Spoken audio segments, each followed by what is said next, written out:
Press peaceful inauguration ହୋଇ ସାରିଲା ପରେ ରିବନ କଟାରେ ଡେ 1 ଭଲିବଲ ଟୁର୍ଣ୍ଣାମେଣ୍ଟ ଷ୍ଟାର୍ଟ ହେଇଥିଲା। ହେଲୋ ଫ୍ରେଣ୍ଡସ୍, ମୁଁ ହେଲେ ଆପଣମାନଙ୍କର ମାହି ମ୍ୟାଚ୍ କରୁଛି ସାମସରପଲ୍ଲୀ ଗ୍ରାମରେ। ଫାର୍ଷ୍ଟ ଟାଇମ୍ 1 rupees ଟୁର୍ଣ୍ଣାମେଣ୍ଟ ଆରମ୍ଭ କରିକି ଏଟା ସଫଳ ହେବ ବୋଲି ଆଶା କରୁଛି।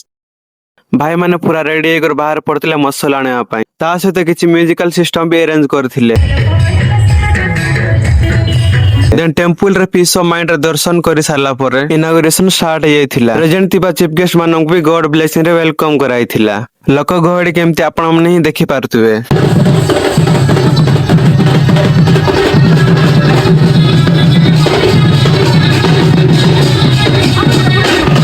ଦେନ୍ ରିବନ କଟିଂ ରେ ପ୍ଲେ ଗ୍ରାଉଣ୍ଡ ଭିତରେ ଏଣ୍ଟ୍ରି କରିଥିଲେ। ଅନୁସରଣରେ ତାଙ୍କ ପାଇଁ ଆମେ ଯେତେ ଜଣ ଠିଆ ହେଇଛୁ, ତାପରେ ବାହାର ଯେତେ ଜଣ ଠିଆ ହେଇଛୁ, ସମସ୍ତଙ୍କୁ ଅନୁରୋଧ କରୁଛି ଗୋଟେ ମିନିଟ୍ ତାଙ୍କ ଉଦ୍ଦେଶ୍ୟରେ ଆମେ ନିରବ ପ୍ରାର୍ଥନା କରିବା। ସମସ୍ତେ ନିରବ ରହିବା। ଦେନ୍ ବଲ୍ ରିବନ କଟିଂ ସରିଲା ପରେ ବାଗାମ ଟଚ୍ ୱିନ୍ କରିଥିଲେ। ଦେନ୍ ପ୍ଲେୟର୍ସ ମାନଙ୍କୁ ହ୍ୟାଣ୍ଡଶେକ୍ ସରିଲା ପରେ ଭଲିବଲ ଟୁର୍ଣ୍ଣାମେଣ୍ଟ ଷ୍ଟାର୍ଟ ହେଇଯାଇଥିଲା। ଭାଇର ମିନି ବ୍ଲଗ ଯଦି ଭଲ ଲାଗିଲେ ଫଲୋ ଲାଇକ୍ ଟିକେ କରିଦେବେ।